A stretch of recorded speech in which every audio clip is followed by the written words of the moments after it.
Poder regulamentar e poder normativo. Isso aqui é um clássico que costuma dar uma confusão espetacular na galera. Vamos devagar. Durante muitos anos, a doutrina sempre trabalhou, o poder regulamentar e o poder normativo são sinônimos, são a mesma coisa. Só que a gente tem que ter um cuidado, e eu vou jogar aqui na tela de novo daqui a pouco a Constituição Federal, já vou deixar separado. A gente tem que ter um cuidado muito grande com o que aconteceu na história. O que é o poder normativo? Ponto final. Você sabe que a administração pública, ela não pode editar lei, pelo amor de Deus. Você tem uma lei, isso é essencial, tem que ter uma lei anterior.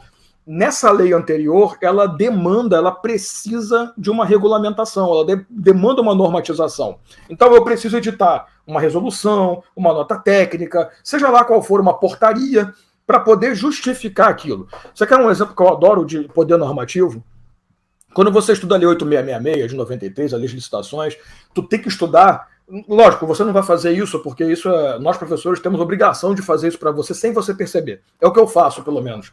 Mas você tem que estudar a Lei 8666 com um monte de resolução do Tribunal de Contas da União na mão. Porque as resoluções do TCU, elas saem explicando um monte de coisa que a 8666 não deixa bem determinado. Agora, olha só, eu tenho uma lei federal 8666 e eu tenho uma resolução que é um ato administrativo, um ato normativo. Então, qual é a função do poder normativo? A frase clássica é dar fiel execução a uma lei. Então, tem que ter lei, beleza. Então, isso significa que o ato normativo, o poder normativo, ele não permite inovação no ordenamento jurídico, ele não permite que a administração pública legisle. Ele permite que a administração pública regulamente, determine, explique, através de portarias, faça funcionar uma lei. Essa é a ideia, tá? Então, olha só, na tela eu vou colocar para você o artigo 84, inciso 4º, porque ele é a base. Veja bem, artigo 84, compete privativamente ao presidente da República, inciso 4º, sancionar, promulgar e fazer publicar as leis. Isso aqui não importa, é essa parte aqui, ó. Bem como expedir decretos e regulamentos para sua fiel execução. Essa daqui sempre foi a justificativa do poder normativo. Claro, você fala no chefe do Poder Executivo, você fala do presidente, você fala do chefe do Poder Executivo, princípio da simetria, governador e prefeito também. Só que esse poder não está na mão apenas do chefe do Executivo, ele está na mão de toda a autoridade pública competente. Semana passada eu fiz a live com o professor Pietro, ele é membro do Ministério Público, né? Ele é promotor do Ministério Público, e ele edita resoluções, eles editam resoluções lá dentro, isso é normal, com instruções e tal. Então, é importante você notar, o poder normativo pode ser executado por qualquer autoridade pública competente. Lembre-se, competência é que a lei concede aquele poder. A M foi isso que eu vou jogar na tela para você. O surgimento do inciso 6º no artigo 84. 2001. Dispor, mediante decreto, sobre organização e funcionamento da administração federal, extinção de função ou cargo público. Na boa, organizar e funcionar a administração pública federal, ou seja, determinar ali como se fosse um regimento interno. E outra, extinguir cargo público. Parceiro, eu sei que eu sou burro, eu reconheço. Mas eu aprendi na minha vida que tudo que você cria por lei tem que ser desfeito por lei, alterado por lei. Princípio da simetria legal. Então, como é que você cria cargo público no Brasil? A 8.112 responde isso. Cargo público ele é criado por lei, e na lei determina a nomenclatura, né, o vencimento inicial. Então, os caras chegaram e criaram, olha que maluco, um decreto que consegue inovar no ordenamento jurídico, ou seja, um decreto para criar lei. É um decreto que não é o decreto legislativo, não confunda com o decreto legislativo lá da Constituição do processo legislativo, mas é um decreto que legisla. Então, no Brasil, a gente acabou chegando a que ponto? Nós temos 3 tipos de decreto no clássico, tá? O decreto propriamente dito, o decreto autônomo, que é esse que vai dar fiel execução à lei, que é o poder normativo em si. Nós temos o decreto-lei, que não pode mais ser editado no Brasil, né, que era o decreto que tinha força de lei, não pode mais ser editado desde 88, mas os que existiam antes, que foram recepcionados, estão mantidos, em teoria da receptividade constitucional.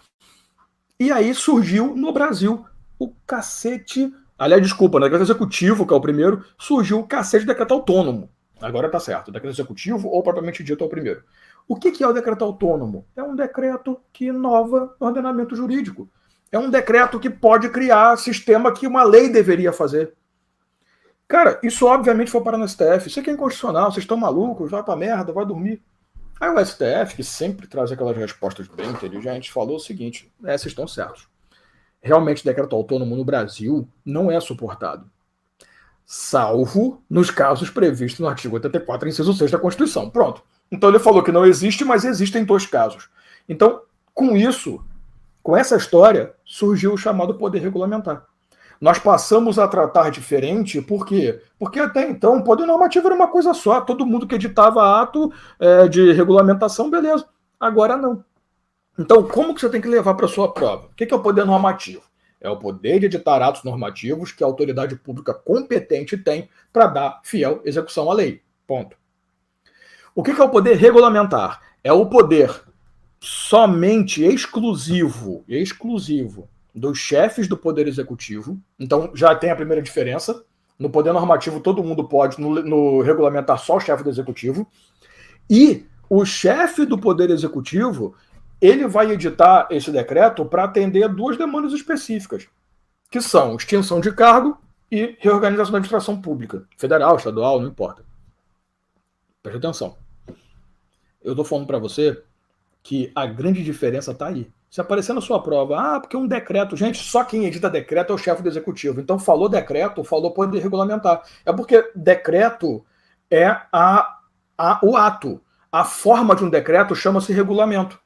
Aliás, desculpa, né? O regulamento é o ato, a forma do regulamento é um decreto. Então é muito comum você chamar de decreto autônomo, de decreto executivo, ou regulamento autônomo, regulamento executivo. Por isso que surgiu o nome poder regulamentar. Realmente, no passado era a mesma merda. Normativo, regulamentar, dane-se. Agora não. Então, poder normativo, de novo. Toda autoridade pública competente pode editar norma para dar fiel execução à lei. Agora, se eu estiver editando um regulamento, um decreto, que vai extinguir cargo público ou reorganizar a administração pública, só o chefe do executivo pode, e isso é poder regulamentar. Cuidado com uma coisa, volta para a tela aí, por favor. Esse detalhe aqui, ó. Organizar e funcionar a administração, desde que não implique aumento de despesa nem criação ou extinção de órgãos. Extinção de função ou cargo público, desde que estes estejam vagos. Beleza? Então, ele até pode extinguir o cargo. O presidente Bolsonaro, uma das primeiras coisas que ele fez foi extinguir um monte de cargo público através de decreto. Todos vagos. O que ele não pode é extinguir um cargo ocupado, né? Então é cagada. Tem que estar vago, beleza, tá vago, então tira, não vai ter ninguém ali. No caso da organização da administração pública, o funcionamento, o que ele não pode fazer é aumentar a despesa. Ele pode reorganizar ali um departamento, fazer um ajuste, que é muito comum, né? Quando você vê reforma ministerial, isso acontece pra caramba. Os caras saem reorganizando tudo, desde que não determine a extinção de um órgão, né, nem a criação de um outro, e que gere ali um ônus para a administração pública, tá? Então, quando você fala em poder normativo ou regulamentar, a grande diferença está nesses pontos aí. Beleza?